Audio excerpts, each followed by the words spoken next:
Shalom, selamat malam Bapak Ibu yang terkasih di dalam Kristus, baik yang dari dalam ruangan ini maupun yang berada di live YouTube. Selamat bertemu kembali pada acara pembelajaran firman Tuhan pada hari Jumat 29 September 2023 di kelas tema Adonai yang akan disampaikan oleh narasumber kami yaitu Pak Pendeta Daniel Palungan, yang temanya malam ini adalah pelajaran Kristologi seri kelima, Kristus dalam Nubuat Perjanjian Lama. Baik, ini adalah tema yang sangat menarik untuk kita pelajari dan ketahui ya, Bapak dan Ibu yang terkasih. Baik, sebelum acara ini dimulai, mari kita awali berdoa terlebih dahulu. Dan saya minta kesediaan dari Bu Heni untuk memimpin doa pembukaan. Silakan, ya, baik Ibu. Bu Aling, kita akan berdoa ya. Saya juga mengajak teman-teman yang di live chatting, saya lihat mereka sudah banyak mengikuti acara kita saat ini ya. Baik, kita sama-sama berdoa. Bapa Surgawi, kami datang kepadamu, kami mengucap syukur dan berterima kasih kalau saat ini tibalah waktu kami untuk belajar Kristologi melalui hamba-Mu Pendeta Daniel Palungan, yaitu dosen kami ya Bapak. Bapak, tolong Bapak, biarlah di pertemuan yang kelima hari ini ya Bapak, yang bertema Tuhan, Kristus dalam nubuatan perjanjian lama. Kami perlu sekali belajar akan hal ini untuk menambah wawasan kami untuk mengerti kebenaran firman-Mu. Bapa, berkati hamba-Mu di dalam nama Tuhan Yesus lebih lagi Bapa. Mampukan dia menyampaikan isi hati-Mu, mengajarkan kami pelajaran yang penting ini. Begitu juga Bapak untuk Ibu Aling, Tuhan mampukan dia jadi moderator supaya acara kami bisa berlangsung dengan baik. Seluruh tim yang mengambil bagian di belakang layar juga Tuhan tetap memberkati. Terima kasih Bapak. Inilah ucapan syukur kami. Terima kasih kami atas kebaikan Tuhan. Di dalam nama Tuhan Yesus kami berdoa. Amin. Saya kembalikan kepada Ibu Moderator. Ya, baik, terima kasih Bu Heni untuk doa pembukaannya. Baik, Bapak Ibu yang terkasih dalam Kristus, sebelum memulai acara pembelajaran kita akan mendengarkan terlebih dahulu profil dari Pak Pendeta Daniel Palungan dan mendengarkan juga tentang pengertian dari pelajaran Kristologi. Silakan operator.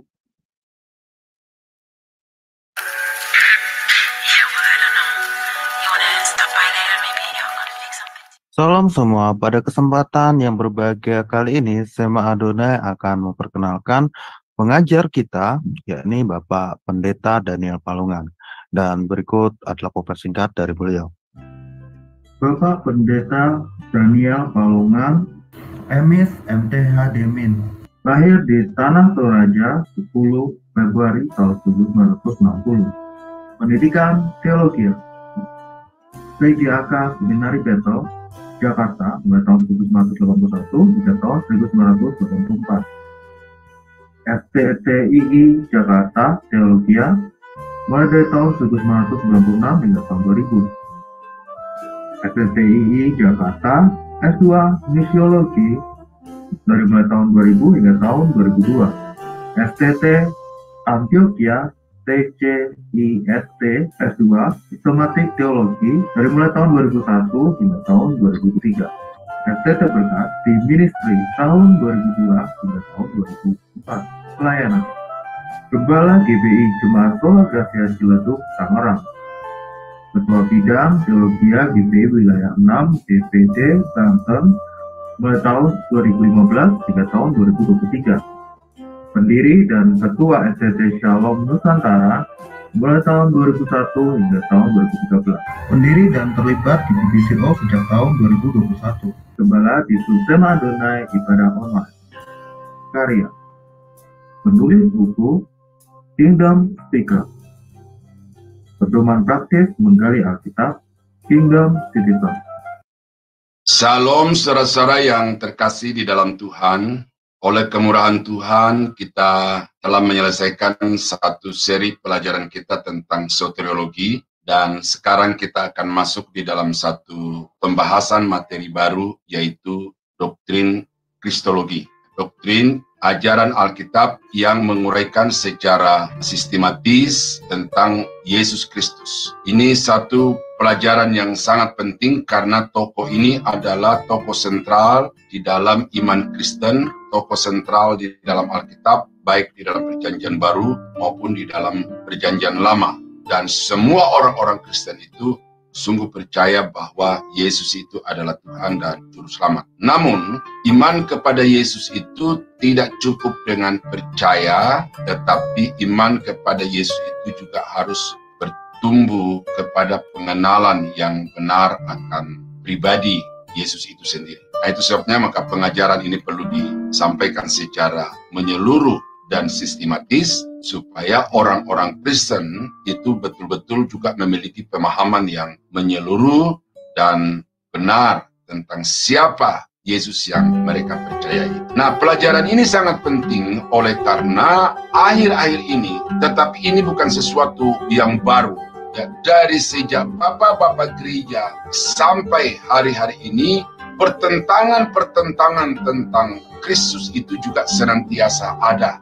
Ada gereja-gereja yang juga secara denominasional itu sudah berdiri dan gereja itu jelas-jelas tidak mau mengakui Yesus sebagai Tuhan. Dan kemudian pada hari-hari ini di Indonesia pada khususnya dan di dunia pada umumnya itu, dunia maya diguncangkan dengan ada pendeta yang sekian lama membaktikan diri kepada Yesus, tetapi kemudian berbalik dan mengatakan Yesus bukan Tuhan, Yesus bukan Juru Selamat, Yesus bukan Gembala baik. Dan karena itulah maka saya sangat terbeban dan merasa bertanggung jawab untuk mengajarkan juga ini kepada Bapak Ibu, supaya Bapak Ibu tidak mudah lagi diombang-ambingkan oleh pengajaran-pengajaran yang hanya berbasis kepada argumentasi-argumentasi yang asumtif dan bukan argumentasi yang dibangun berdasarkan fakta data dari Alkitab.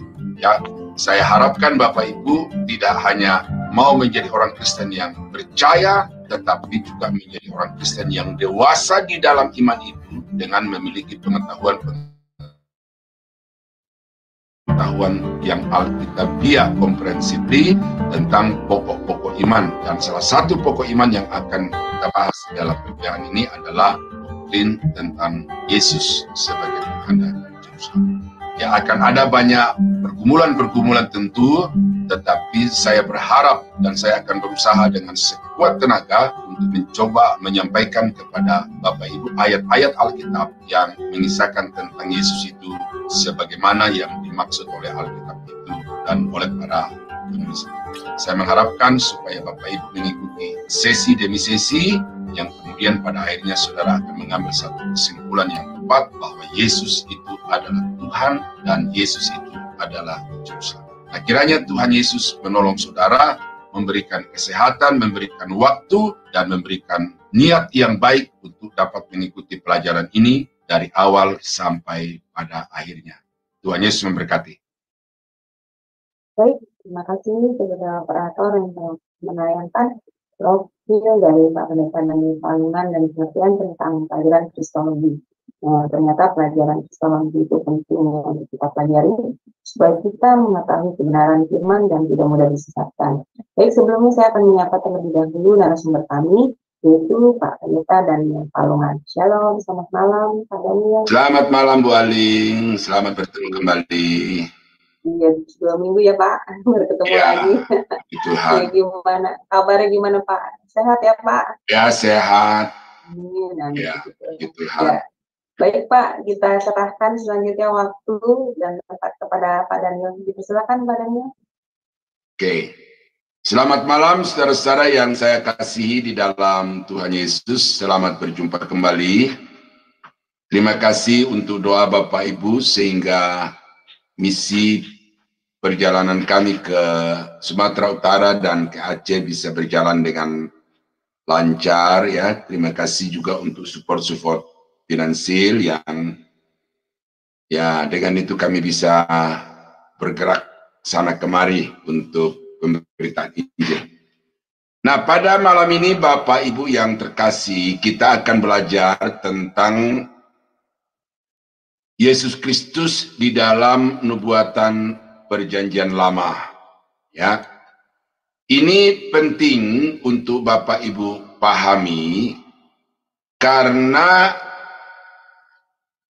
apa yang dikatakan oleh Perjanjian Baru atau kisah-kisah yang terjadi di dalam Perjanjian Baru itu bukanlah sesuatu yang sekonyong-konyong terjadi, tetapi apa yang dinyatakan Perjanjian Baru itu sesungguhnya adalah pembuktian atau penggenapan dari apa yang sudah dinyatakan oleh nabi-nabi di dalam Perjanjian Lama.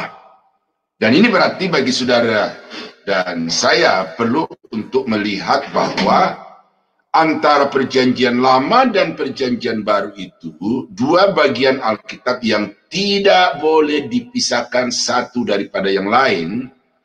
Karena kalau yang satu ada dan yang lain tidak ada, maka tidak lengkap apa yang Tuhan nyatakan kepada umat manusia. Perjanjian Lama hanya memberikan tentang penggambaran-penggambaran dan tidak pernah ada wujud. Tetapi Perjanjian Baru justru mewujudkan apa yang dinyatakan di dalam Perjanjian Lama. Nah, kalau saudara hanya berpegang kepada Perjanjian Baru, saudara kehilangan latar belakang sejarah dari Yesus Kristus yang saudara percayai. Nah, oleh karena itu maka hal pertama yang saya mau sampaikan kepada Bapak Ibu dari poin ini, bahwa Perjanjian Lama, Perjanjian Baru itu satu kesatuan.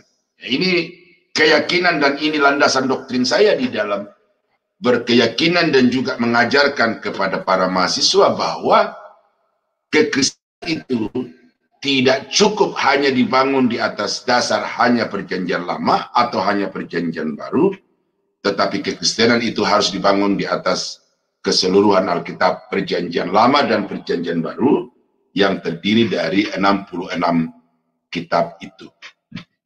Yang kedua, yang perlu Bapak Ibu pahami dari nubuatan Kristus dalam nubuatan tentang Kristus dalam Perjanjian Lama ini memberikan kepada kita satu kenyataan bahwa Tuhan yang saudara sembah, yang saudara ikuti, yang saudara layani adalah Tuhan yang telah merencanakan segala sesuatu itu secara detail, secara sistematis, berurutan, dan juga secara pasti akan digenapkan di dalam kehidupan saudara dan saya. Nah, oleh karena itu maka implikasinya saudara jangan sekali-kali meragukan tentang Allah yang saudara sembah di dalam Yesus Kristus.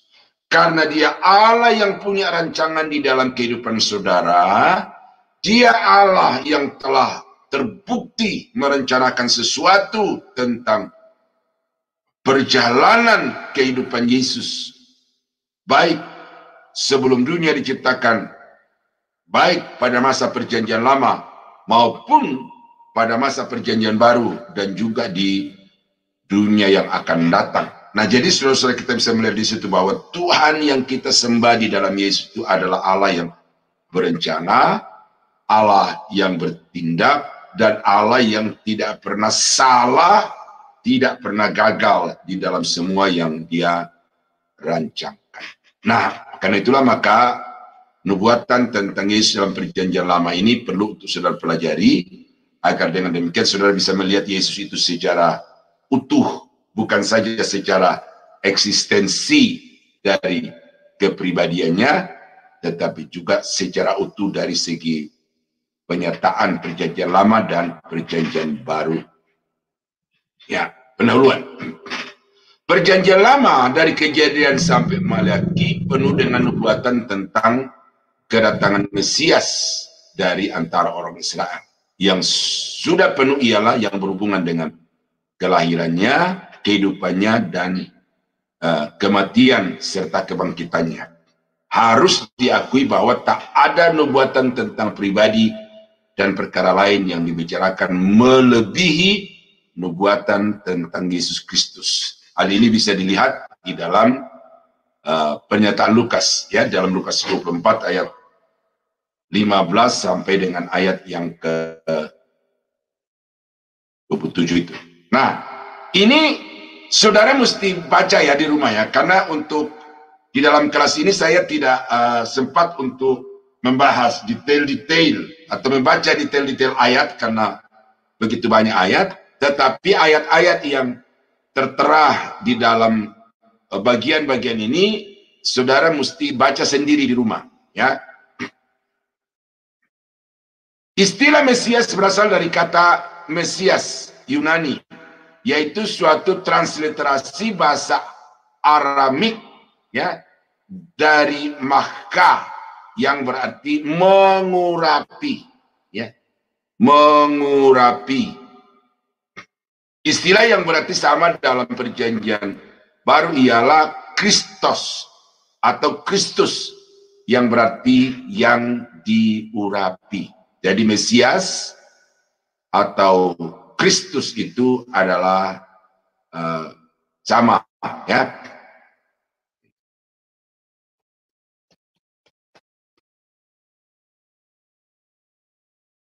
Ya. Ini Yunani, ya.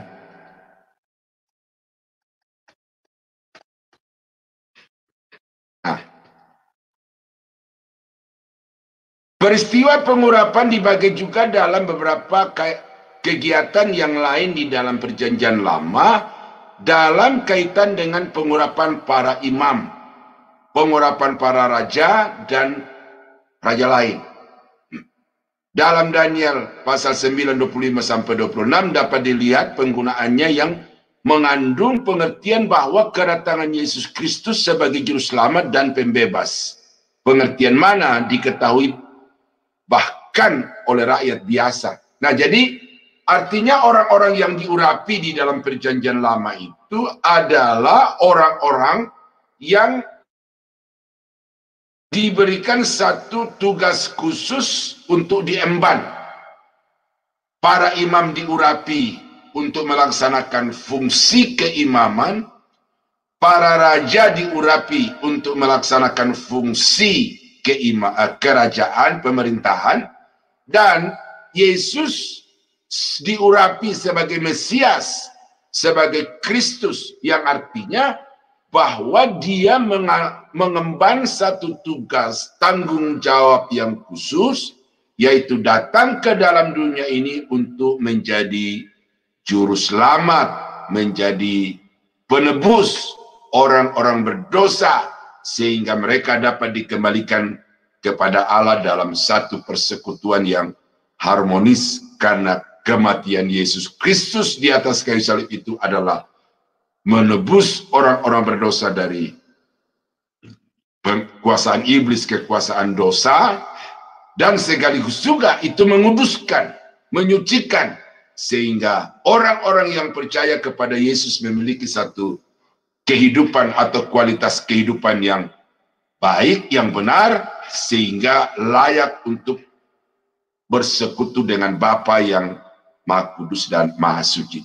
Nah, jadi itulah tugas yang diemban oleh Yesus, dan untuk tugas itulah maka dia diurapi sebagai Mesias di dalam perjanjian lama dan sebagai Kristus di dalam perjanjian baru. Nah, pola atau prinsip nubuatan Mesias ini, John Walworth ini adalah seorang teolog yang juga diakui di seluruh dunia, ya, banyak buku-bukunya. Ini adalah salah seorang yang pernah menduduki jabatan sebagai rektor di Dallas Theological Seminary, dan seorang tokoh teolog yang sangat berpengaruh, ya, mengatakan begini, bahwa PL memberikan dua prinsip utama nubuatan Mesias. Yang pertama adalah nubuatan umum tentang Mesias, ya, nubuatan yang bersifat umum dan nubuatan yang bersifat khusus. Nah, apa yang dimaksud dengan bersifat umum itu, yaitu penyataan-penyataan yang bersifat umum, tetapi tetap mengena hanya pada Mesias. Contohnya di dalam 1 Samuel pasal 2, ya, nanti kita baca ayat ini.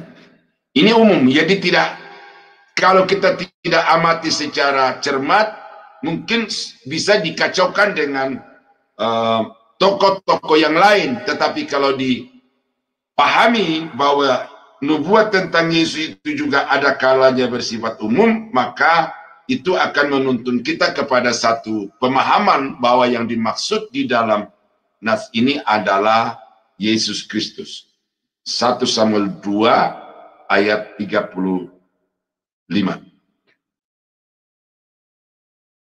Dan aku akan mengangkat bagiku seorang imam kepercayaan yang berlaku sesuai dengan hatiku dan jiwaku, dan aku akan membangunkan baginya keturunan yang teguh setia, sehingga ia selalu hidup di hadapan orang yang kuurapi. Nah, ini siapa imam yang dimaksud di sini? Ya, tidak spesifik, tetapi ini juga menunjuk secara umum kepada Yesus. Nah, karena itu saudara, maka menurut John Walvoord, ya, bahwa ada bagian-bagian dalam Alkitab yang menubuatkan Yesus itu, tetapi agak luas jangkauannya, dan karena itu diperlukan satu penggalian yang cermat, yang detail, sehingga kita dapat mengambil satu kesimpulan bahwa yang dimaksudkan oleh nas ini adalah Yesus atau Mesias atau Juru Selamat itu. Ya. Kemudian nubuatan yang sangat khusus itu ya jelas, seperti di dalam Yesaya pasal 7 ayat 14. Ya. Mengapa di sini dikatakan sangat khusus? Oleh karena ya ini pasti akan menunjuk kepada Yesus sendiri, hanya Yesus. Ya. Nih, sebab Tuhan sendirilah yang akan memberikan kepadamu suatu pertanda, sesungguhnya seorang perempuan muda. Nah, seorang perempuan muda di dalam Alkitab kita bahasa Indonesia juga nanti agak luas, ya, pemahamannya. Ya, tetapi dari bahasa Ibraninya itu ha-alma, yaitu perawan itu. Kalau alma saja perawan tidak tertentu, tetapi di depan kata alma itu ada ha, dan itu di dalam bahasa Ibrani itu artikel yang membuat kata benda itu sebagai tertentu. Sebagai contoh perbandingan, kalau saya bilang rumah, maka tidak jelas rumah yang mana. Tetapi kalau saya bilang rumah itu, nah berarti rumah itu menjadi tertentu, bukan lagi rumah yang lain, tetapi hanya rumah itu. Nah, jadi itu fungsi dari kata ha di dalam artikel bahasa Ibrani itu, menunjuk kepada alma. Nah, alma di dalam King James Version itu diterjemahkan menjadi virgin, the virgin. Ya, jadi perawan itu. Nah, jadi kata perempuan muda di dalam Alkitab kita bahasa Indonesia ini agak menjadi kabur, ya, karena perempuan muda itu batasannya berapa?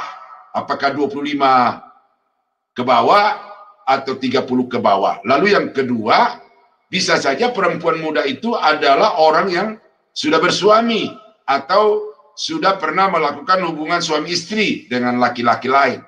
Tetapi di dalam nubuatan Nabi Yesaya pasal 7 ayat 14 ini sangat jelas, yaitu pertanda seorang perawan.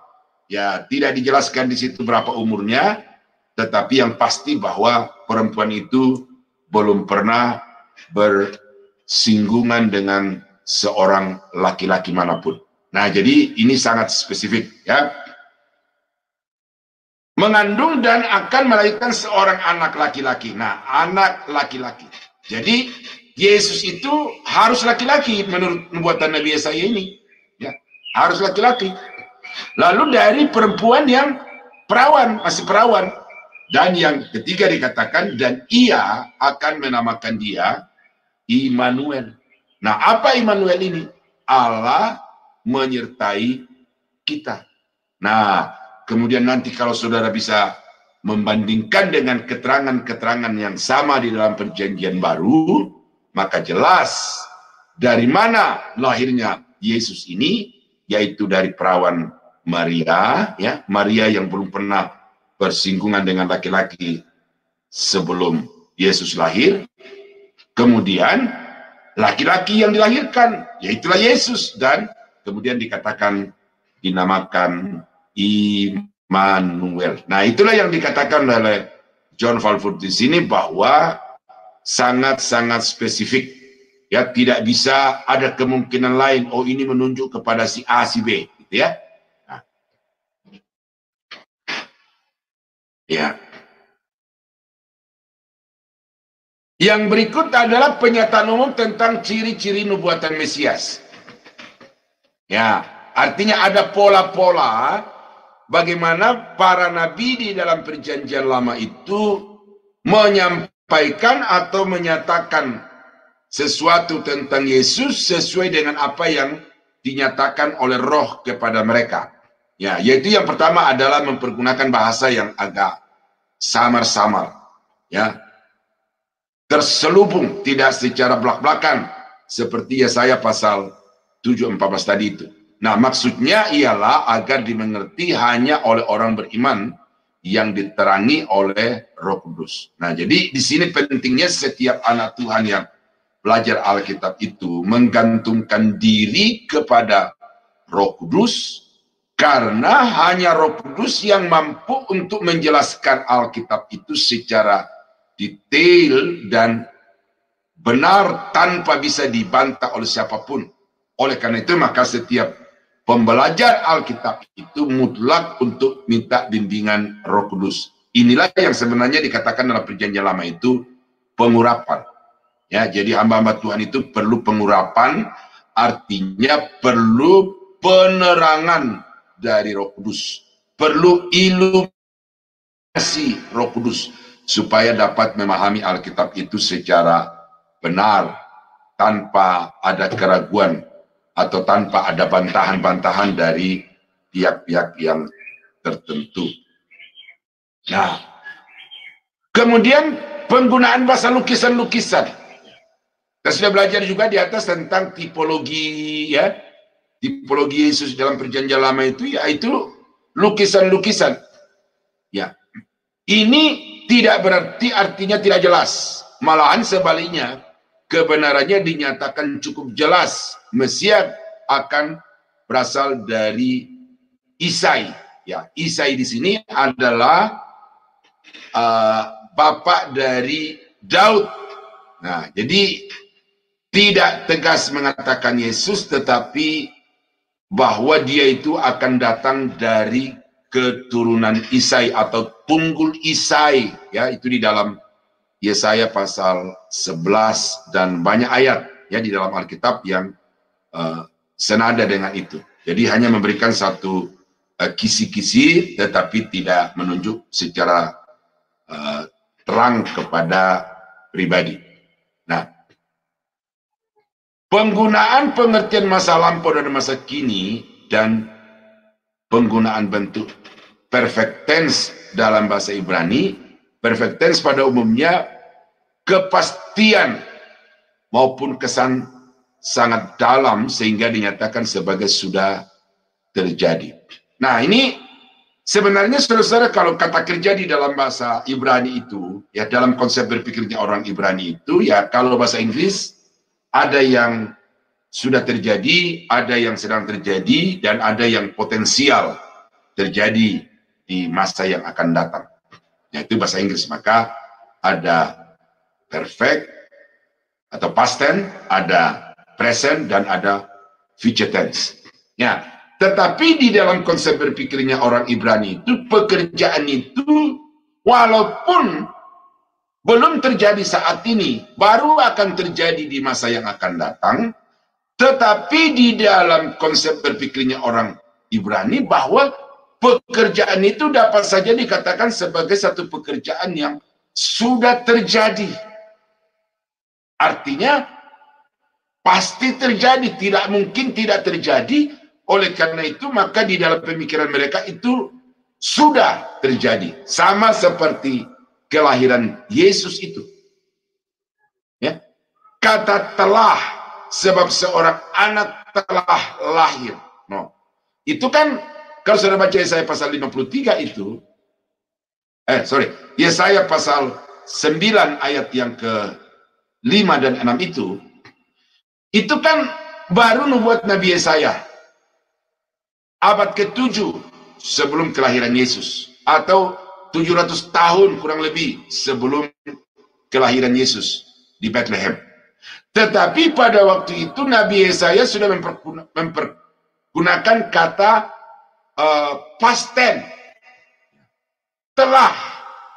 Nah, ini artinya apa? Menandakan bahwa Yesus yang akan lahir itu bukan potensial atau bukan tergantung kepada sesuatu, tetapi itu sesuatu yang benar-benar pasti terjadi. Nah, oleh karena itu maka saudara di dalam membaca Alkitab ada hal-hal yang belum terjadi tetapi sudah dinyatakan telah, itu memang cara berpikir dan gaya berbahasanya orang-orang Ibrani seperti itu untuk menyatakan bahwa sesuatu itu pasti akan terjadi dan tidak mungkin tidak terjadi. Nah, jadi ini pola-pola atau cara pengungkapan seperti ini saudara juga perlu memahaminya, supaya dengan demikian saudara tidak salah memberikan satu pemahaman atau penafsiran terhadap Alkitab itu.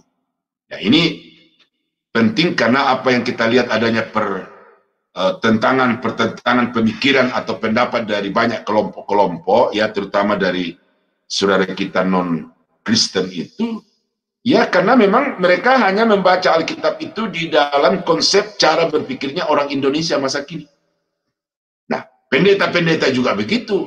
Kita seringkali ada satu silang pendapat terhadap satu poin tertentu oleh karena mereka membaca Alkitab di dalam konteks Indonesia, budaya Indonesia, saat Indonesia, waktu Indonesia. Mereka tidak pernah mau berusaha untuk pergi ke dalam saat para nabi-nabi, konsep berpikir orang Yunani, Ibrani Yunani pada waktu itu. Nah, jadi apa yang dinyatakan di dalam poin 3D ini memberikan kepada kita satu acuan bahwa kalau kita mau membaca Alkitab itu secara benar, nubuatan tentang Yesus di dalam perjanjian lama secara benar itu, maka kita juga harus berjuang untuk memahami dari konsep berpikirnya orang-orang Ibrani pada zaman itu. Penggenapan dilihat secara horizontal dan bukan vertikal. Tidak harus diperhitungkan kegenapan lembah-lembah misalnya dari kesengsaraan langsung kepada manusia dan seterusnya. Ini tidak terlalu.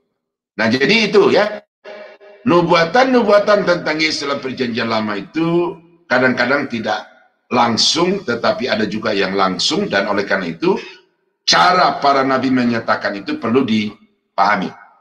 Nah, poin 1, 2, dan 3 itu memberikan kepada saudara pedoman ya, bagaimana kita membahas dan memahami sebuah nubuatan di dalam perjanjian lama berkaitan dengan Yesus. Nah, sekarang mulai poin 4 ini sampai poin 10 ya, berbicara secara langsung tentang apa-apa yang akan terjadi berkaitan secara langsung dengan Yesus. Nah, nubuatan tentang silsilah Mesias. Dari mana dia akan lahir? Nah, nih, saya sampaikan ini saja secara singkat ya, karena ini berbicara tentang alur ya, alur silsilah, aliran darah. Dari darah siapa dia akan lahir? Nah, di dalam Kejadian pasal 3 ayat 15, Mesias di situ dinyatakan sebagai keturunan perempuan. Ya, artinya sudah jelas di situ bahwa Yesus ini bukan ilah atau Allah yang kemudian turun sekonyong-konyong dari langit, tetapi Yesus Juru Selamat atau Mesias yang akan datang itu datang melalui satu proses kelahiran, sehingga dengan demikian Yesus itu akan bersifat daging. Ya, Kejadian pasal 3 ayat 15 itu dinyatakan oleh banyak tokoh-tokoh teolog sebagai proto-evangelion, ya, Injil yang pertama, bahwa keturunanmu akan memagut tumit keturunan perempuan itu, tetapi keturunan perempuan itu akan meremukkan kepalamu. Nah, itu perlu saudara pahami, karena bersamaan juga dengan berkembangnya konsep-konsep berpikir keyakinan Yudaisme di Indonesia sekarang ini, ada pemikiran bahwa di dalam penafsiran dan pemahaman orang Yahudi tentang Kejadian pasal 3 ayat 15 ini tidak menunjuk kepada Yesus, tetapi menunjuk kepada Yakub. Ya, karena waktu Yakub dan Esau mau keluar dari rahim ibunya itu, maka Yakub itu menahan tumit dari si Esau. Tetapi ini penafsiran yang menurut saya gegabah. Pemikiran yang berlandas kepada satu asumsi dan bukan berdasar kepada Alkitab itu secara keseluruhan. Karena kalau yang dikatakan bahwa keturunan perempuan di dalam Kejadian 3 ayat 15 itu adalah Yakob, maka pertanyaan berikut adalah, apakah Yakob yang meremukkan kepala ular? Itu. Jadi indikasi sebuah pernyataan dan sebuah kesimpulan itu tidak hanya berdasar kepada satu aspek, tetapi kita harus melihat lagi sisi-sisi yang lain. Nah, karena itu ketika saya mengajarkan ilmu tafsir, dan khususnya ketika kita belajar tentang eskatologi, saya sudah sampaikan bahwa di dalam mengambil satu kesimpulan peristiwa yang akan terjadi di masa yang akan datang itu, kita tidak boleh hanya berbasis kepada satu indikasi, tetapi kita harus kasih nubuatan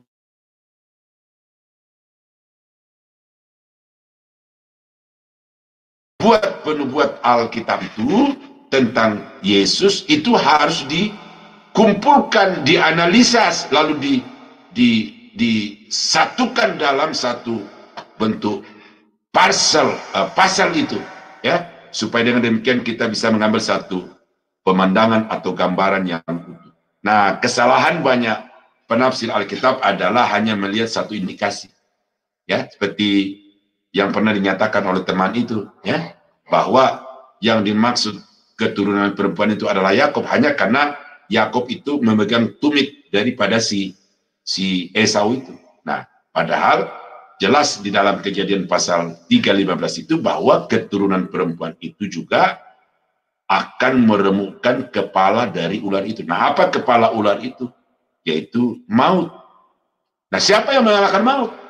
Bukan Yakob, bukan Esau. Tetapi yang mengalahkan maut adalah Mesias atau Yesus. Nah, jadi saya luruskan ini karena pengajaran ini berkembang di Indonesia, dan saya mau supaya saudara tidak terjebak dengan ajaran yang hanya berbasis kepada satu data, lalu kemudian ditambahi dengan asumsi dan keyakinan. Nah, itu pola penafsiran Alkitab yang bagi saya tadi itu gegabah itu. Ya.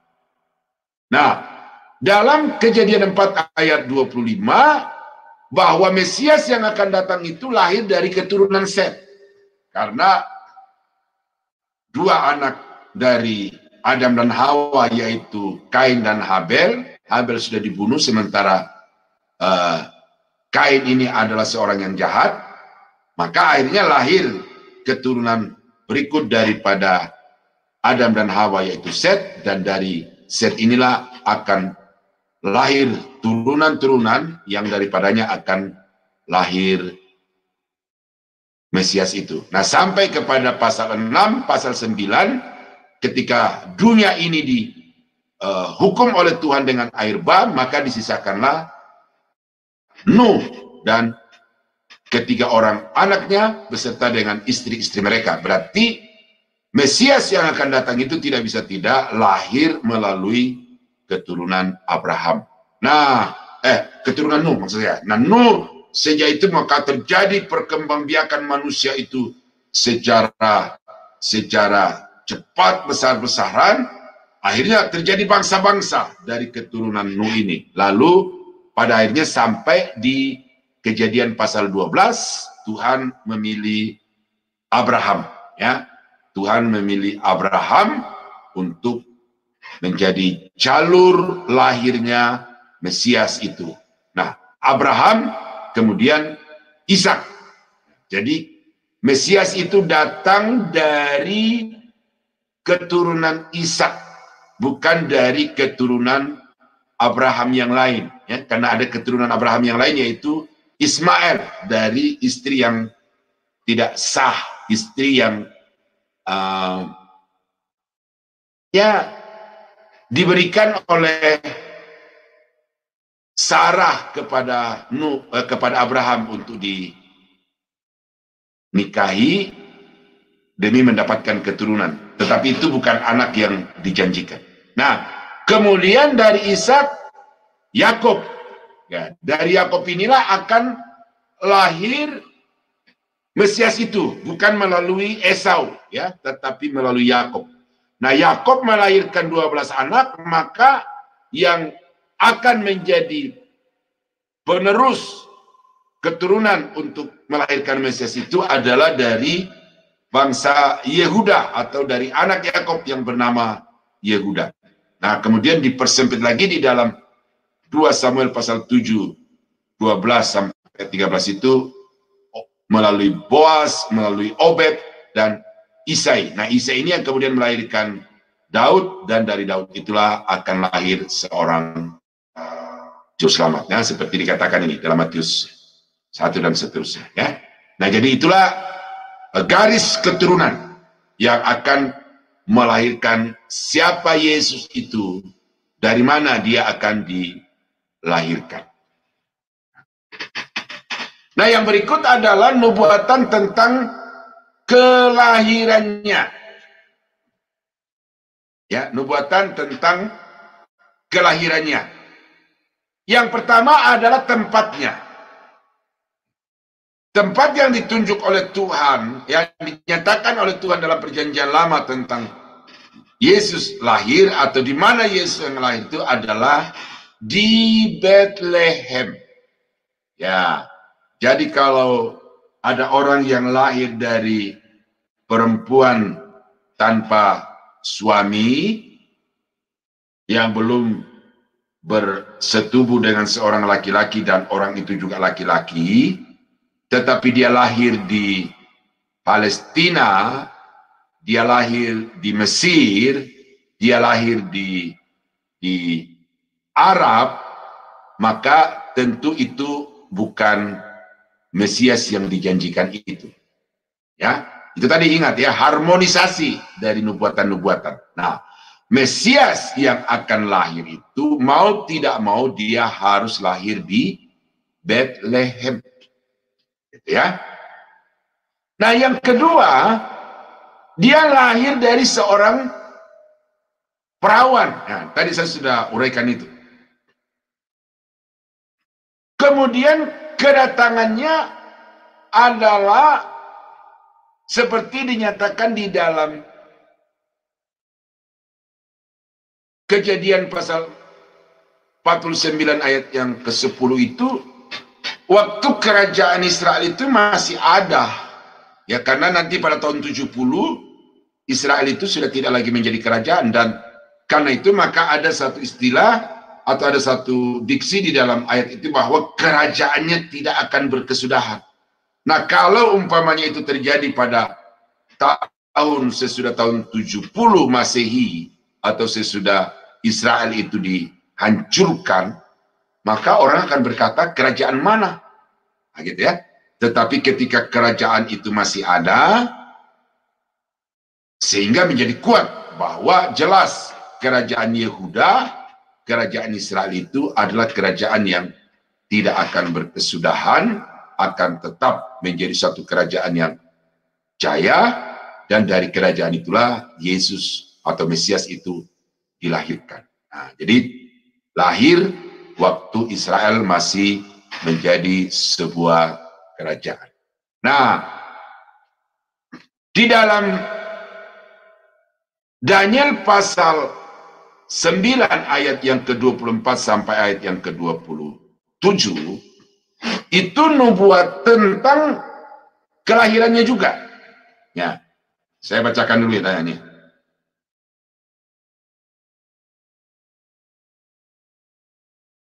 Daniel pasal 9 ayat yang ke-24,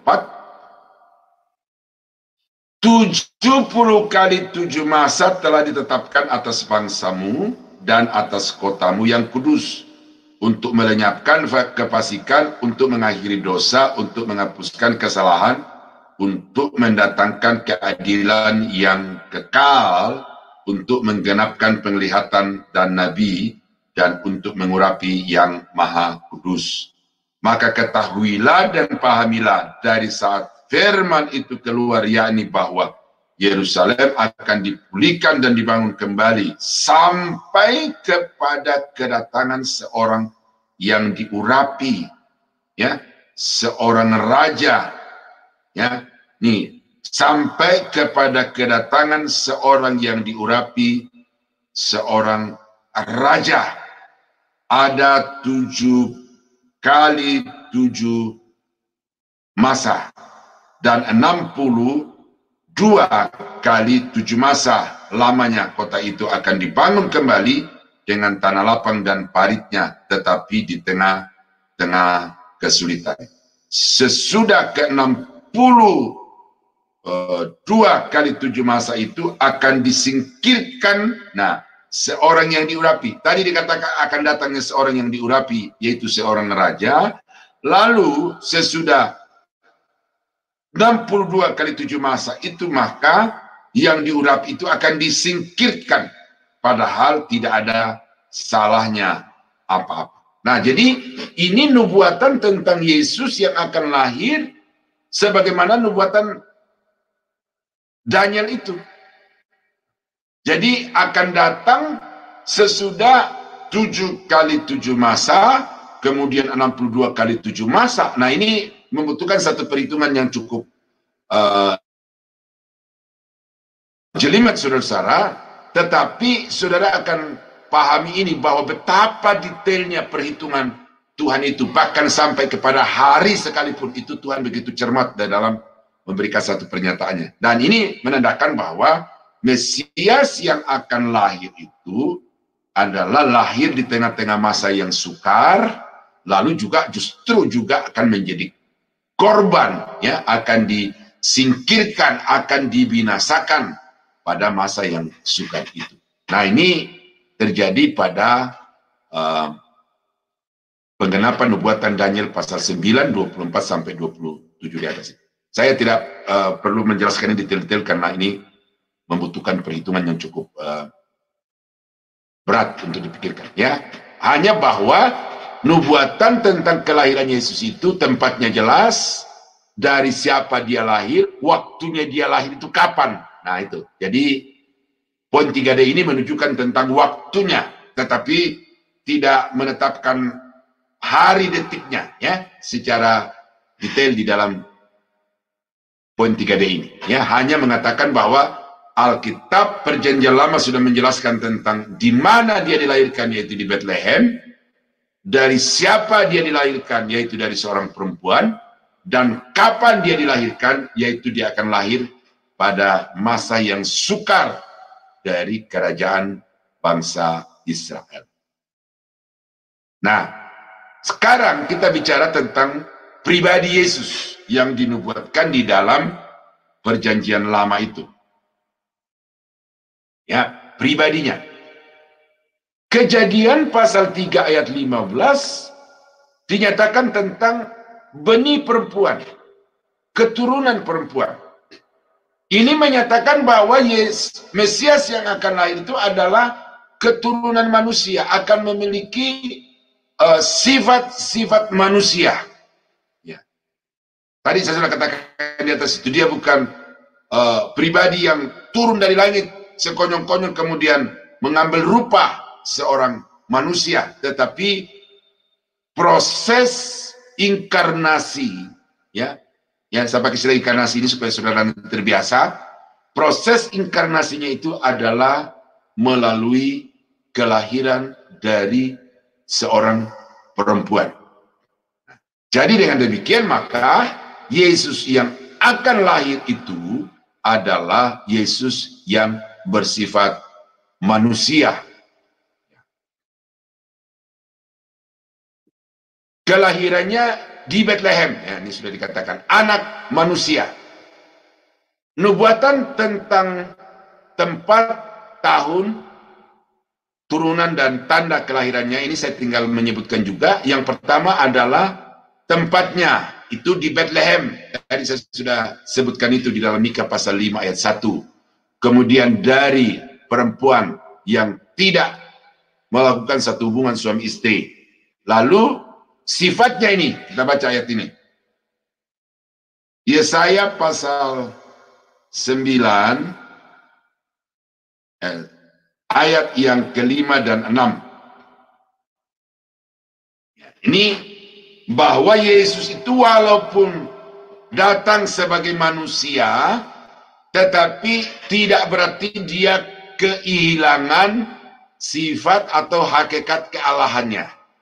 Ya, nanti ini saya akan perjelas di dalam poin inkarnasi Yesus Kristus. Karena inilah yang kemudian juga menimbulkan satu perdebatan, ya, pertentangan pendapat antar pendeta-pendeta tentang keberadaan Yesus ini. Nah, di dalam Yesaya pasal 9 ayat yang kelima dan keenam dikatakan, sebab seorang anak telah lahir untuk kita. Nah, telah lahir untuk kita, seorang putra telah diberikan untuk kita, lambang pemerintahan ada di atas bahunya, kekuasaan ada di atas bahunya, dan namanya disebutkan orang penasehat yang ajaib, Allah yang maha berhikmat, Allah yang maha tahu. Itu penasehat ajaib itu. Allah yang perkasa, ya, Allah yang baginya tidak ada perkara yang mustahil. Kemudian Bapa yang kekal. Bapa yang kekal artinya keberadaannya tidak ada titik awal dan tidak ada titik akhir. Dia adalah Allah yang kekal, maka disebutkan sebagai Bapa yang kekal. Lalu Raja damai.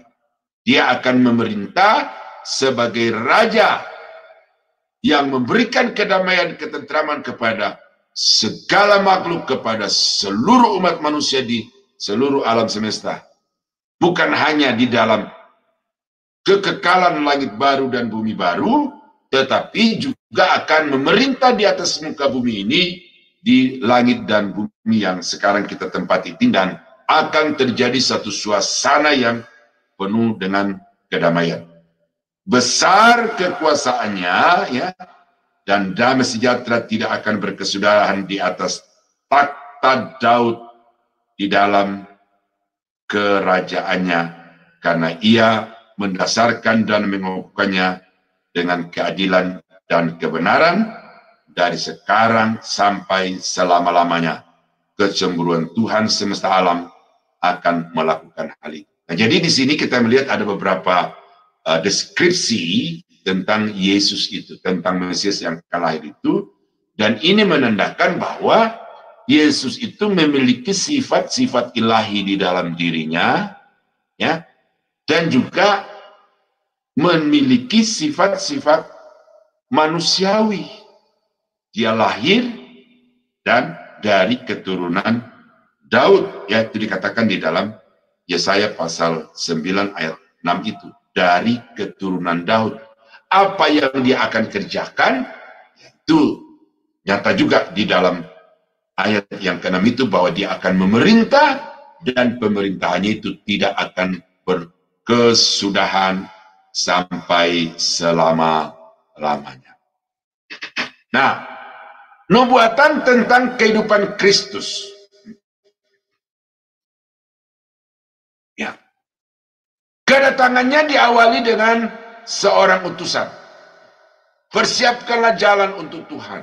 Itu adalah seruan dari Yohanes Pembaptis yang sudah dinubuatkan juga oleh kitab Nabi saya atau oleh Nabi Yesaya, bahwa ada suara yang berseru-seru di padang belantara, luruskanlah jalan bagi Tuhan. Jadi kelahiran Yesus itu ada indikasi-indikasi pendahulunya, yaitu akan lahir, akan datang seorang yang menyerukan, persiapkanlah jalan untuk Tuhan. Nah, kalau kemudian nanti ada fakta bahwa ada seorang yang lahir seperti dari seorang perempuan di Bethlehem, tetapi kemudian tidak didahului oleh seorang nabi, ini perlu dikaji, ya, perlu dikaji, kemudian dikomparasi apakah betul ini Mesias yang dijanjikan atau bukan. Jadi perlu itu, ya. Yang saya sudah katakan tadi, ada harmonisasi dari nubuatan-nubuatan. Nah, ini digenapi. Coba ya, saya bacakan di dalam Matius pasal 3, ayat yang ketiga. Sesungguhnya dialah yang dimaksudkan oleh Nabi Yesaya ketika ia berkata, ada suara orang yang berseru-seru di padang gurun, persiapkanlah jalan untuk Tuhan, luruskanlah jalan baginya. Jadi apa yang ditulis oleh Matius itu adalah pembuktian dari apa yang dinyatakan oleh Yesaya 700 tahun sebelum peristiwa itu terjadi. Jadi ada satu kesinambungan pikiran dan kesinambungan sejarah di dalam dua bagian Alkitab itu, Yesaya dan Matius. Kemudian ada ayat-ayat yang lain di sini, ya. Saya tidak usah bacakan seluruhnya. Kedatangan Kristus memenuhi fungsi nabi, memenuhi fungsi imam, dan juga memenuhi fungsi raja. Dia nabi, ya ini kita baca dari Ulangan pasal 18 ayat yang ke-15. Seorang nabi dari tengah-tengahmu, dari antara saudara-saudaramu, sama seperti aku, akan dibangkitkan bagimu oleh Tuhan Allahmu. Dialah yang harus kamu dengarkan. Nah, seorang nabi dari tengah-tengahmu. Tengah-tengahmu siapa di sini? Bangsa Israel. Sama seperti aku. Seperti siapa? Sama seperti Musa. Ini saya perlu jelaskan ini kepada saudara, karena beberapa di antara saudara yang punya channel apologetika untuk berdiskusi dengan saudara-saudara kita dengan non-Kristen itu, ayat ini seringkali dikutip oleh tokoh-tokoh mereka. Salah satunya adalah Abdul Somad. Ini saya sebutkan saja di sini. Abdul Somad dalam satu ceramahnya di YouTube mengatakan bahwa yang dimaksudkan oleh ayat ini adalah Muhammad. Sama seperti Musa, artinya apa? Kalau Musa itu punya anak, demikian juga Muhammad punya anak. Kalau Yesus itu tidak punya anak, jadi ayat ini tidak merujuk kepada Yesus, tetapi merujuk kepada Muhammad. Nah, ini kan pola penafsiran yang memaksa ayat untuk mendukung pikiran sendiri, mendukung keyakinan sendiri. Itu yang diterapkan oleh Abdul Somad itu, dan ini sudah banyak dibantah juga oleh banyak penafsir-penafsir Alkitab, ya. Esra Soru dari NTT itu juga sudah pernah mengatakan itu. Kemudian Bambang Nursena, itu saya sudah baca juga di YouTube itu, bagaimana dia membantah apa yang diklaim oleh orang-orang Muslim bahwa ayat ini berbicara tentang Muhammad. Ini berbicara tentang Yesus, karena Muhammad bukan bangsa Israel. Itu aja. Kalau Muhammad itu orang Israel, ya mungkin bisa dipikirkan, tetapi jelas Muhammad bukan orang Israel. Nah, karena itu mengklaim ayat ini sebagai Muhammad itu adalah satu penafsiran yang sangat gegabah, sembrono, ya. Jadi jelas. Nah, ini ayat-ayat yang mendukungnya, ya. Jadi Yesus adalah nabi, artinya Yesus adalah penyambung lidah Tuhan untuk menyampaikan firman Tuhan kepada manusia. Itu fungsi nabi, pengantara antara Tuhan dengan umatnya. Dia yang dipakai untuk menyampaikan firman kepada umatnya. Nabi juga adalah orang yang dipercaya oleh Tuhan untuk menyatakan sesuatu yang akan terjadi di masa yang akan datang. Nah, kalau kita melihat di situ jelas bahwa Yesus adalah nabi karena dia adalah firman Allah itu. Dia adalah sang firman itu. Melalui dialah maka apa yang dikehendaki Allah itu sampai kepada manusia seutuhnya. Lalu Yesus adalah nabi karena kalau kita baca nubuatan-nubuatannya, khususnya di dalam kitab Injil Matius, ya, itu jelas bahwa dia adalah nabi karena sebagaimana nabi-nabi dalam perjanjian lama menyatakan sesuatu tentang hal-hal yang akan datang, maka Yesus juga itu memenuhi kriteria kenabian karena dia menyatakan tentang hal-hal yang akan datang. Nah, kalau kita baca Injil Matius, kita baca kitab Wahyu, maka di situ ada kesinambungan yang tidak bisa dibantahkan bahwa apa yang dikatakan oleh Yesus itu adalah benar adanya. Karena itu dia adalah nabi. Yesus adalah imam. Nah, apa imam itu? Imam adalah pengantara antara manusia dan Allah. Di dalam perjanjian lama itu kita baca itu. Bagaimana sistem keimaman itu. Orang Israel tidak bisa berbakti kepada Allah semaunya sendiri, sesukanya sendiri. Tetapi persembahan mereka, doa-doa mereka, permohonan mereka kepada Allah itu baru akan dikabulkan kalau disampaikan melalui imam. Dan kalau bangsa Israel melakukan satu ritual keagamaan di luar sistem keimaman, maka mereka itu akan ditolak, bahkan kemudian dimurkai oleh Tuhan. Seperti Esau. Ya, kenapa Saul? Kenapa Saul ditolak oleh Tuhan menjadi raja atas Israel? Karena Saul itu bukan imam. Imam yang ditetapkan Tuhan pada zaman Raja Saul itu adalah Samuel. Jadi karena itu, kalau mau supaya ibadahnya Saul itu diperkenankan Tuhan, maka dia harus datang kepada Samuel untuk menyampaikan korban persembahan dan juga untuk menyampaikan doa-doanya kepada Tuhan. Tetapi kalau kita baca di dalam 1 Samuel, saya lupa pasal 15 kalau tidak salah itu, Saul mengambil hak imam itu, dia sendiri yang memimpin ritual peribadatan kepada Allah dengan mempersembahkan korban-korban sembelihan, korban bakaran yang dirampas dari kerajaan Amalek itu, ya.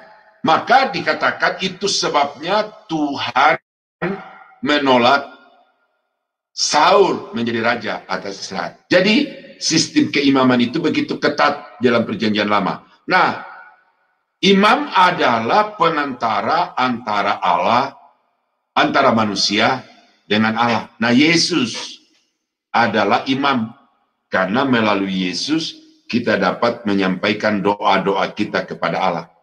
Itu sebabnya di dalam Alkitab jelas perjanjian baru bahwa demikianlah doa-doa kita akan dikabulkan oleh Tuhan kalau kita memintanya di dalam nama Yesus Kristus. Ya, ini saya tidak perlu buka ayat-ayat ini, tetapi kesimpulan itu bahwa Yesus itu dinubuatkan di dalam perjanjian lama akan memenuhi fungsi keimaman, dan jelas di dalam perjanjian baru doa-doa orang Kristen, doa-doa orang percaya itu akan dikabulkan oleh Bapa di surga kalau diminta melalui Yesus Kristus. Karena itu Yesus sampai hari ini kalau kita baca, ya, dia tetap menjadi juru syafaat, ya, menjadi pendoa syafaat di hadapan Tuhan bagi orang-orang yang telah diselamatkannya. Ya, di dalam Yohanes pasal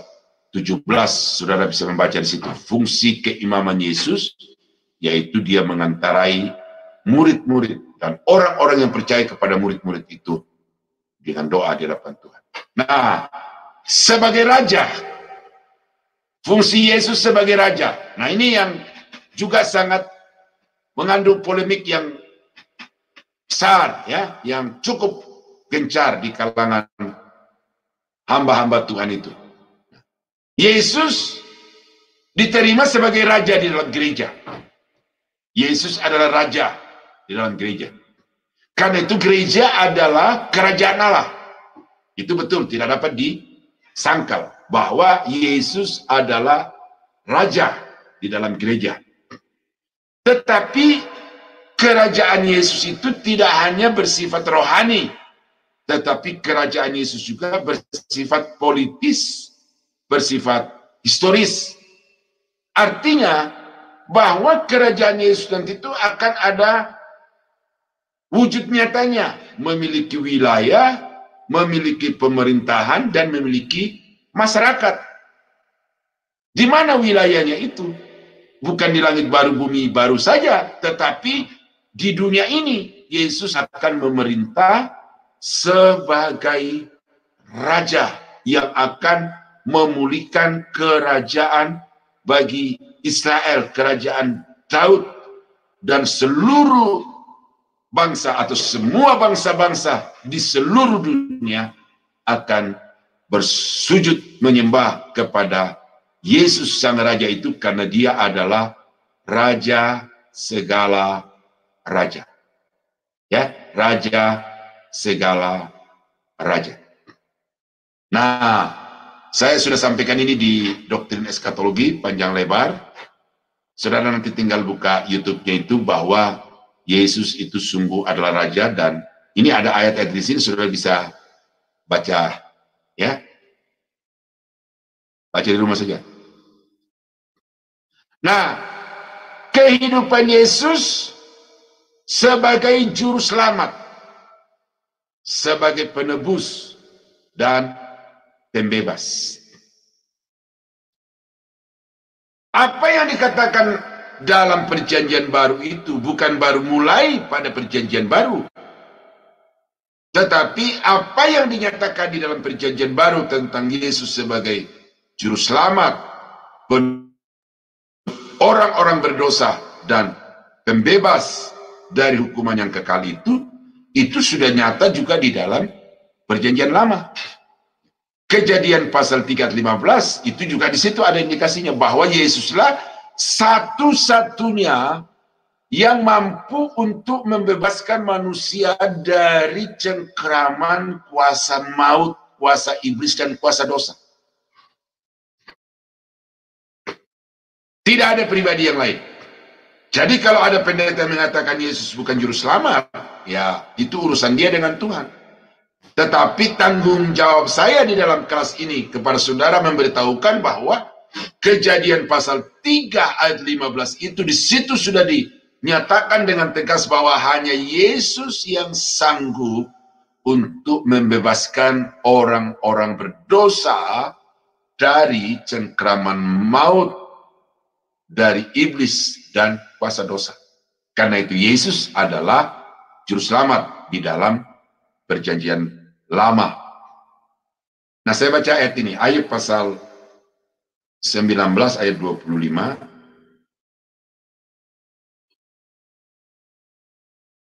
Tetapi aku tahu penebusku hidup, dan akhirnya ia akan bangkit di atas debu. Ini Ayub, boleh juga dibilang Nabi Ayub. Dia sudah menubuatkan bahwa walaupun dia akan mati oleh karena sengsara yang didatangkan iblis atas dirinya dengan seizin Tuhan itu, tetapi dia percaya bahwa ada penebus, ada penyelamat yang akan menyelamatkan dia, membangkitkan dia dari kematian. Nah, tetapi dikatakan di sini bahwa bukan hanya dia akan membangkitkan Ayub dari kematian itu, tetapi bagaimana di sini Ayub sendiri sudah menubuatkan bahwa dia akan mati, si penebus itu akan mati, tetapi kemudian dia akan bangkit dari kematian itu. Nah, ini nubuatan yang sangat-sangat tegas ya di dalam Perjanjian Lama tentang apa yang akan dikerjakan oleh Yesus di atas muka bumi. Nah, kalau saudara baca Yesaya pasal 53, ya itu lebih detail lagi, tetapi di situ dijelaskan tentang apa tujuan kematian Yesus di atas kayu salib itu. Ya, apa yang menjadi sasaran utama kematian Yesus di atas kayu salib itu adalah dikatakan dia menanggung dosa-dosa dan kejahatan kita. Ya, saudara baca nanti Yesaya pasal 53 ini secara jelas, ya, tuntas di rumah. Saudara akan temukan di situ bahwa sebelum Yesus mati di atas kayu salib itu, prosesi kematiannya sudah dinyatakan di dalam Perjanjian Lama. Ya, nah ini Yesus dinubuatkan sebagai batu penjuru atau pondasi iman yang kuat, ya. Saudara tidak bisa membangun iman saudara di atas dasar yang lain kecuali di atas dasar Yesus Kristus.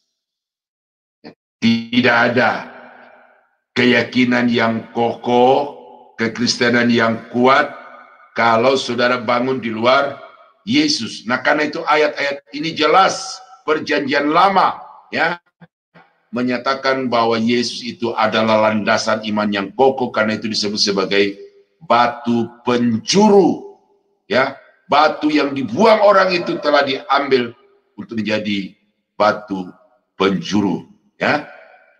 Saudara baca itu karena ada banyak ayat di situ. Kehidupan Kristus sebagai hamba Yahweh, sebagai hamba Tuhan. Artinya bahwa selama dia hidup di dunia ini, dia tidak akan bekerja dari dirinya sendiri, tetapi apa yang dikerjakannya adalah tugas yang diembankan oleh Bapa atau Yahweh kepada dirinya. Nah, Yahweh di sini adalah Bapa, ya, karena di atas saya sudah jelaskan Bapa itu Yahweh, Yesus itu Yahweh, Roh Kudus itu Yahweh. Ya, itu saya harap tidak ada lagi masalah di situ, udah jelas. Tetapi Yahweh yang dimaksudkan di sini adalah Bapa yang memberikan satu tugas yang harus dikerjakan oleh Yesus selama dia ada di tengah-tengah dunia ini. Ya, Yesus sebagai hamba yang taat melalui penderitaannya dan kematiannya untuk menebus orang-orang percaya. Itu jelas di dalam Perjanjian Baru itu, ya, di dalam Ibrani itu, ya, jelas juga dikatakan bahwa sekalipun dia adalah anak, tetapi dia telah belajar untuk menjadi taat dari apa yang dideritanya, dan dengan itu maka kemudian dia menjadi pokok keselamatan bagi orang-orang berdosa. Nah, jadi Yesus, saudara, itu adalah hamba dalam arti bahwa dia harus mengerjakan di dalam dirinya secara penuh semua rencana Allah, rencana Bapa untuk menyelamatkan orang-orang berdosa. Kehidupan Kristus akan ditandai dengan banyak mujizat. Ini, ya, pelayanan Yesus selama 3,5 tahun itu mujizat demi mujizat, dan ternyata di dalam Perjanjian Lama juga sudah dinyatakan bahwa Yesus akan melakukan mujizat demi mujizat di tengah-tengah dunia ini.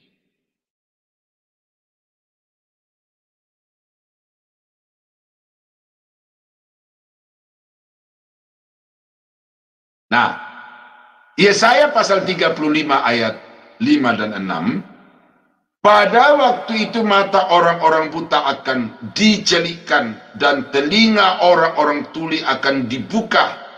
Pada waktu itu orang lumpuh akan melompat seperti rusa dan mulut orang bisu akan bersorak-sorai. Sebab mata air memancar di padang gurun dan sungai-sungai di padang belantara dan seterusnya. Ini berbicara tentang nubuatan di dalam prinsip penggenapan ganda. Ya, penggenapan ganda. Artinya ada yang digenapi pada waktu kelahiran Yesus, keberadaan Yesus di tengah-tengah dunia sebagai manusia, dan sebagian juga akan digenapi pada waktu Yesus memerintah sebagai raja atas segala raja di dalam kerajaan 1000 tahun itu. Nah, jadi jelas di sini bahwa orang buta akan melihat, orang tuli akan mendengar, orang lumpuh akan berjalan, dan orang bisu akan berkata-kata. Dan saudara bisa menyaksikan itu di dalam Injil, baik Matius, Markus, Lukas, ataupun Yohanes. Bagaimana Yesus itu melakukan mujizat-mujizat secara ajaib, dan karena mujizat itulah maka kemudian orang berbondong-bondong untuk datang percaya kepadanya.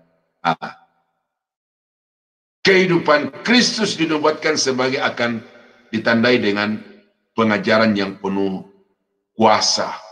Pengajarannya penuh kuasa, dan kalau saudara baca di dalam Matius pasal yang ke-5 sampai dengan pasal yang ke-7 itu, yang saya baca nih kesannya, di dalam Matius pasal 5, saya baca Matius pasal yang ke-7 saja. Matius pasal 7 ayat yang ke-28-29 ini adalah kesan setelah orang-orang itu mengikuti pengajaran Yesus khotbah di bukit dari pasal 5 sampai pasal yang ke-7. Nah, ayat 28. Dan setelah Yesus mengakhiri perkataan ini, takjublah orang banyak itu mendengarkan pengajarannya, sebab ia mengajar mereka sebagai orang yang berkuasa, tidak seperti ahli-ahli Taurat mereka. Nah, jadi betapa detailnya perjanjian lama itu telah menyatakan hal-hal apa yang akan terjadi di dalam kehidupan Yesus selama dia ada di tengah-tengah dunia. Nah, kalau begitu, apakah Yesus itu sekonyong-konyong? Ya, tadi saya sudah katakan itu. Dia sudah ada, sedang ada, dan akan ada. Nah, karena itu perjanjian lama tidak ragu untuk menyatakan tentang hal-hal apa yang akan terjadi di kemudian hari, khususnya di dalam kehidupan itu selama dia ada di tengah-tengah dunia ini. Nah, nubuatan berhubung dengan kematian Kristus. Ini jelas ya di dalam pasal 53 Yesaya itu ya. Saudara baca itu. Mazmur juga ya. Mazmur itu Mazmur 8, Mazmur 22 itu adalah Mazmur mesianik. Ya, ayat-ayat perjanjian lama yang berbicara tentang kematian Yesus. Nah, ini. Nah, penggenapannya, saya kira itu saya tidak perlu baca ini karena ada ayat-ayat yang sudah begitu komplit, ya saudara tinggal baca saja. Ya. Nubuatan berhubungan dengan kebangkitannya. Ya, nubuatan berkaitan dengan kebangkitannya. Coba kita baca Mazmur pasal 16 ayat yang ke-10.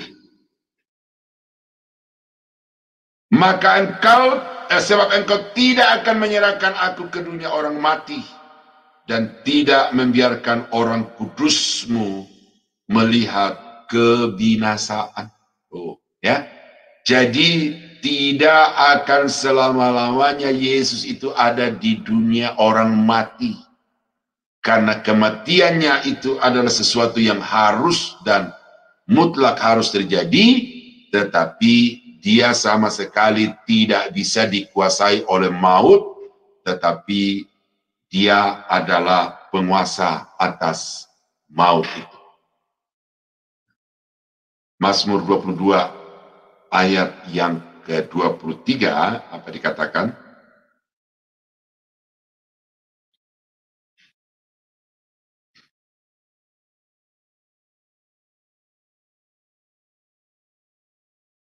Aku akan memasukkan namamu kepada saudara-saudaraku dan memuji-muji engkau di tengah-tengah jemaat. Ya, tidak terlalu tegas di situ ya. Tetapi di situ ada indikasi. Jadi yang jelas tadi itu di Mazmur pasal 16 ya, itu ada ayat-ayat pendukung. Nah, kalau Mazmur 22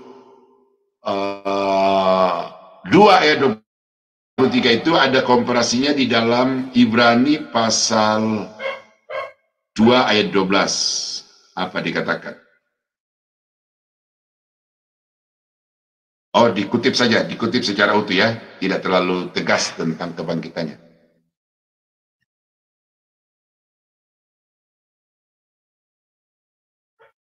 Ya, ini kalau dibaca satu-satu ini akan banyak waktu saudara, jadi karena itu tidak terlalu saya harus bacakan, tetapi ayat-ayat ini sudah dipaparkan kepada saudara. Saudara di situ tinggal membaca nanti untuk membuktikan bahwa nubuatan tentang kebangkitan Yesus di dalam perjanjian lama itu sudah begitu kuat dan juga begitu banyak ayat ya. Nubuat berkaitan dengan kemuliaan Kristus. Bagaimana Yesus akan dimuliakan. Nah, ini ayat ini banyak sekali ya. Raja segala raja akan dimuliakan pada akhirnya.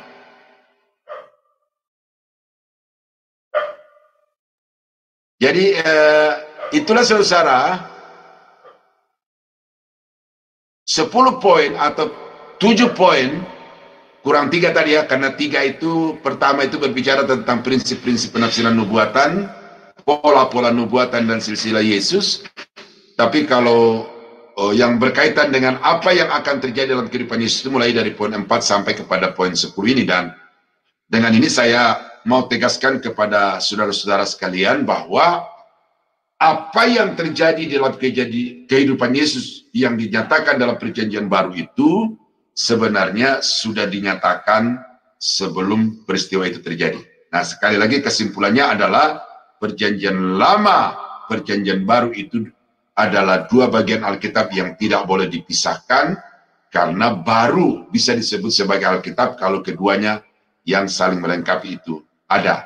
Nah, apa yang Tuhan janjikan, jangan sampai saudara meragukan, karena telah terbukti bahwa janji Tuhan di dalam perjanjian lama itu telah digenapi secara sempurna di dalam perjanjian baru. Nah, oleh karena itu maka nubuat tentang Yesus di dalam perjanjian lama ini berimplikasi kepada pengharapan iman saudara. Apa yang Tuhan janjikan itu pasti akan digenapi. Secara histori, Yesus itu sudah ada di dalam perjanjian lama, sudah dijelaskan detail-detail kehidupan dan pekerjaan di dalam perjanjian lama, dan apa yang terjadi dalam perjanjian baru tinggal hanya merupakan pelaksanaan, penggenapan dari apa yang telah dirancang di dalam kekekalan, khususnya di dalam perjanjian lama. Nah, saudara, saya kira pemaparan saya cukup sekian dulu.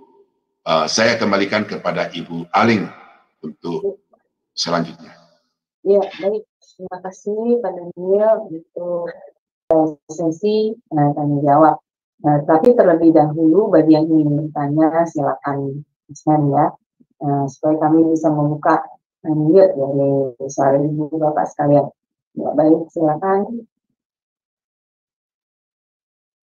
Pak Daniel, saya mau menanyakan tentang keimanan dari Yesus, Pak. Tuhan Yesus itu kan bukan keturunan dari Lewi ya, Pak.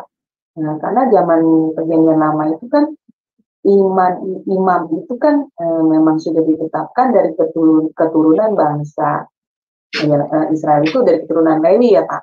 Nah, lalu kemudian setahu saya Yesus itu kan bukan keturunan dari suku Lewi ya, Pak.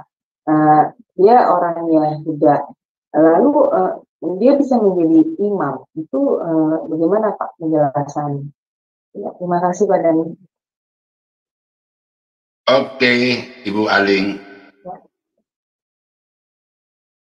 Ya, saya tidak menyangka ada pertanyaan seperti ini. keturunan Yesus dari silsilah Daud itu jelas, tetapi keturunan dari imam besar Harun itu garis keturunannya memang saya belum lakukan itu. Tetapi kalau kita baca di dalam kitab Ibrani, jelas kita melihat di situ bahwa Yesus itu juga memenuhi kriteria keimaman dari Imam Harun itu.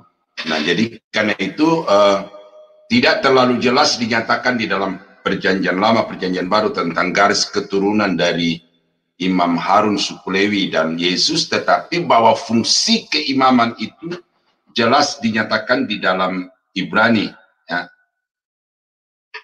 Ya. Di situ ada banyak bagian di dalam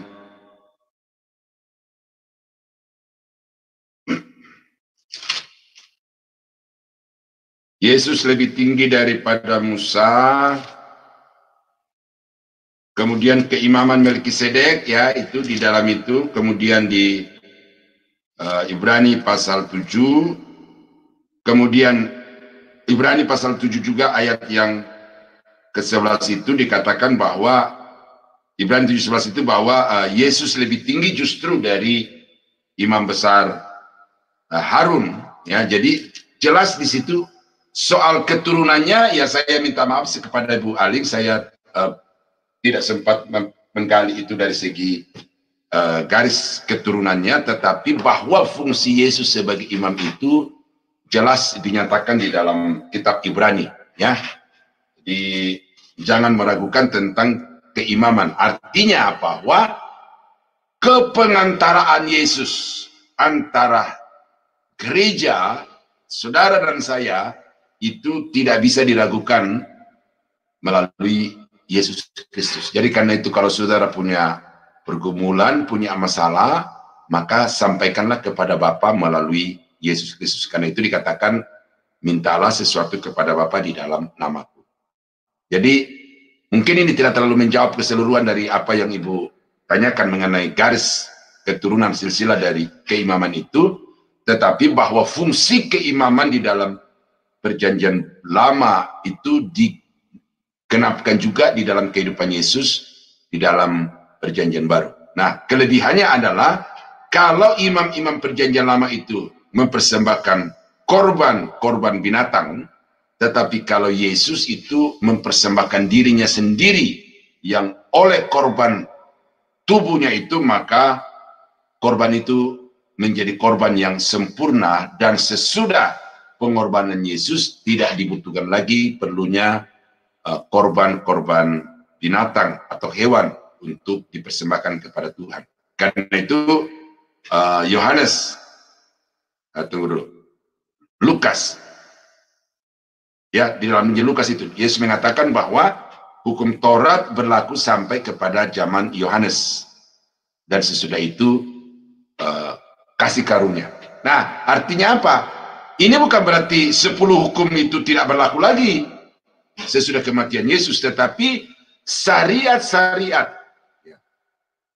ibadah-ibadah ritual agama Yahudi yang berlandas kepada syariat-syariat itu, korban-korban binatang itu sudah tidak diperlukan lagi sesudah Yesus mati di atas kayu salib. Karena korban yang sempurna itu adalah tubuh dari Yesus itu sendiri. Nah, jadi itu sebabnya maka Yesus adalah imam sekaligus juga merupakan korban yang sempurna, ya. Di dalam Ibrani sudah jelas ya, Bu, ya. Dia adalah imam. Bahkan kalau kita baca di dalam kitab Petrus, ya, kita ini juga adalah imam. Nah, kalau kita memakai itu, dari mana garis keturunan kita? Dari Harun, suku Lewi. Nggak ada. Tetapi kemudian kita ini ditetapkan juga oleh Tuhan sebagai imam-imam, bahwa kita ini juga adalah pendoa-pendoa syafaat yang mewakili umat yang lain di hadapan Tuhan. Jadi saya kira itu aja, Bu, ya, penjelasan sedikit tentang keimaman dari Tuhan Yesus itu. Ya, baik. Terima kasih Pak Daniel penjelasannya. Berarti Yesus itu memang adalah imam bagi kita sekali dalam pengorbanan, ya Pak, sekali dalam seumur hidupnya, ya Pak. Untuk mewakili kita ya Pak atas dosa-dosa kita. Ya. Baik, terima kasih Pak untuk penjelasannya. Ini tadi sepertinya Ibu Eri ingin bertanya ini. Ada rasa. Silakan Ibu Eri. Ingin bertanya? Ya. Halo. Ya, halo. Ya, selamat malam Pak Daniel. Selamat malam Bu Eri. Ya, Pak Daniel, saya mau tanya yang di penjelasan Bapak yang tadi sudah screenshot di nomor 3D tentang kehidupan Kristus sebagai juru selamat dan penebus atau pembebas. Di Kejadian 3 ayat 15 itu Pak. Ya. Itu kan Allah bernubuat ya Pak kepada perempuan, kepada Hawa ya, perempuan ini yang berdosa kepada ular. Di situ Tuhan bernubuat bahwa perempuan ini akan meremukkan kepalanya ya Pak. Keturunan perempuan. Keturunan ini dan kau akan meremukkan tumitnya. Ya. Ketika Yesus mati di kayu salib itu Pak, di situ kan ada nubuat juga di Yohanes ya Pak, kalau tidak salah sebentar ya Pak. Di Yohanes 19 ayat 36 ini ada kaitannya nggak Pak dengan sebab hal itu terjadi supaya genaplah yang tertulis dalam kitab suci, tidak ada tulangnya yang akan dipatahkan. Nah, kaitannya dengan nubuatan ini mohon dijelaskan Pak. Ya, kalau dikatakan tidak ada tulangnya yang dipatahkan itu ya memang jelas waktu Yesus mati di atas kayu salib itu tidak ada tulangnya yang remuk ya, tetapi bahwa kaitannya dengan nubuatan dari Kejadian 3 ayat 15 itu adalah apa yang tertulis di dalam Yohanes itu merupakan penggenapan karena Yesus mati, itu aja. Yesus mati, jadi kematiannya yang dihubungkan antara Kejadian pasal 3 ayat 15 dengan Yohanes 19 yang Ibu sebutkan tadi itu. Jadi kematian Yesus itu. Nah, soal tulang-tulangnya itu apakah ada yang patah, ya memang itu tidak dijelaskan di dalam kitab Kejadian, karena yang disebutkan dalam kitab Kejadian itu hanyalah kematian Yesus Kristus. Nah, disitulah hanya kematian di sini ya Pak. Ya, disitulah kita melihat bahwa satu nubuatan dengan nubuatan lain itu saling melengkapi data-datanya, ya.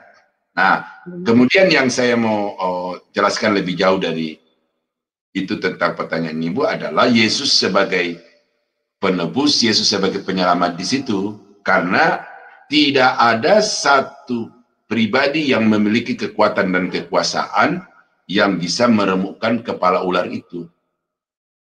Hanya Yesus melalui kematian dan kebangkitannya dari antara orang mati. Karena itu ketika dia bangkit dari antara orang mati, dia berkata, "Hai maut, di manakah sengatmu?"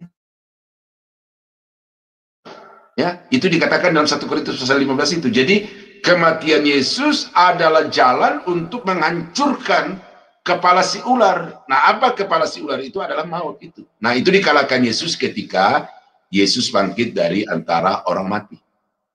Nah, waktu Yesus di atas kayu salib, ya, terpaku di atas kayu salib itu, mati di atas kayu salib itu, dia mengalahkan iblis, ya, mengalahkan iblis. Artinya apa? Iblis mau supaya jangan ada karya penyelamatan bagi orang-orang berdosa. Ya, itu iblis punya mau begitu, supaya jangan ada karya penyelamatan bagi orang-orang berdosa. Maka semua usaha atau pekerjaan Yesus untuk menyelamatkan orang-orang berdosa itu dihadang oleh iblis. Dan salah satu yang iblis lakukan untuk menghadang Yesus di dalam menyelamatkan orang berdosa itu adalah dengan menyingkirkannya, mau membunuhnya. Tetapi tanpa iblis sadar bahwa justru dengan usaha iblis untuk membunuh Yesus itu adalah fasilitas, ya, atau iblis memfasilitasi karya penyelamatan Yesus dengan kematiannya di atas kayu salib. Nah, berarti semua rencana iblis untuk menggagalkan karya penyelamatan Allah itu telah dipatahkan juga oleh Yesus ketika dia mati di atas kayu salib. Jadi kematian Yesus adalah kemenangan atas iblis. Itu. Kebangkitan Yesus dari antara orang mati adalah kemenangan Yesus atas maut. Nah, itu sebabnya maka hanya Yesus yang dapat menjadi penyelamat, karena hanya Yesus yang bisa mengalahkan iblis dalam kematiannya di atas kayu salib, dan hanya Yesus yang dapat mengalahkan maut dengan kebangkitannya dari antara orang mati. Nah, jadi itu penyelamat, penebus di dalam Kejadian 3 ayat 15 itu tergenapi ketika Yesus mati dan ketika Yesus bangkit dari antara orang mati. Kaitannya dengan Yohanes 19 yang tulangnya tidak dipatahkan itu, memang itu tidak disebutkan di dalam perjanjian, dalam Kejadian pasal 3 ayat 15. Tetapi itu juga sekaligus merupakan penggenapan dari bagian yang lain di dalam nubuatan. Coba Ibu nanti klik itu ya, di belakang ayat itu ada tanda bintang, itu nanti merujuk kepada salah satu ayat di dalam perjanjian lama yang bahwa tulangnya tidak akan dipatahkan itu apa namanya, penggenapan, karena orang-orang akan dibuktikan kematiannya itu supaya jangan itu lagi orang tentara-tentara Romawi itu selalu itu mematahkan tulang dari orang-orang yang sudah disalib dan mati itu, tetapi khusus untuk Yesus tidak. Karena mereka sudah yakin, untuk apalagi dipatahkan tulangnya karena sudah mati, ya kan? Itu. Ya. Oke, Ibu Eri. Ya, baik Pak. Terima kasih Pak. Ya. Terima kasih untuk partisipasi Pak Daniel. Sebetulnya kan Yesus ketika dia mati di atas kayu salib itu, ini sebenarnya kan dia menyerahkan nyawanya ya Pak, bukannya dia terbunuh kan Pak pada saat itu. Oh ya, dari segi itu memang jelas bahwa kematian Yesus itu bukanlah kehendak dari manusia, itu adalah kehendak dari Allah sendiri. Karena itu kematian Yesus adalah kematian karena dia menyerahkan nyawa. Ya Bapa, ke dalam tanganmu kuserahkan nyawaku. Tetapi dari sudut pandang manusia, ya kan? Dari sudut pandang manusia, dari sudut pandang iblis, Yesus mati karena usaha iblis, karena usaha manusia gitu. Gitu. Jadi dilihat dari sisi Allah, itu bukan usaha manusia, itu adalah kehendak Allah. Tetapi dari sudut pandang manusia, sudut pandang iblis, ini adalah kemenangan manusia karena Yesus sudah dimatikan, Yesus sudah dibunuh. Tetapi itu justru merupakan kemenangan Yesus karena tujuan kedatangan Yesus ke dalam dunia ini adalah untuk mati sebagai penebus di atas kayu salib.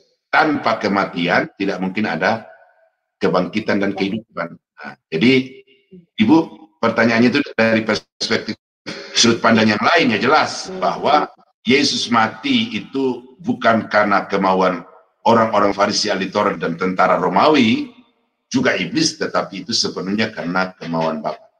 Tetapi sekali lagi di sini harus dilihat bahwa yang mati di atas kayu salib itu bukan Yesus yang ilahi, ya, tetapi yang mati di atas kayu salib itu adalah Yesus yang insani.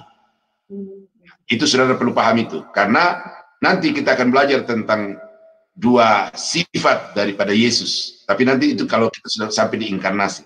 Jadi yang mati itu bukan ilahinya, tetapi yang mati adalah insaninya. Ya, saya kira itu Ibu Aling. Baik, terima kasih Pak Daniel untuk penjelasannya. Nah, sepertinya waktu sudah ini ya Pak, kita akan ada kelas lanjutan. Ya baik, dan juga tidak ada yang bertanya lagi, kita tutup ya Pak kelasnya. Ya baik, Pak Daniel tolong closing statement-nya, lalu pimpin doa untuk kami dan juga doa berkat. Terima kasih Pak Daniel. Nah, jadi saudara-saudara, sekali lagi perjanjian lama bukan hampa Kristus.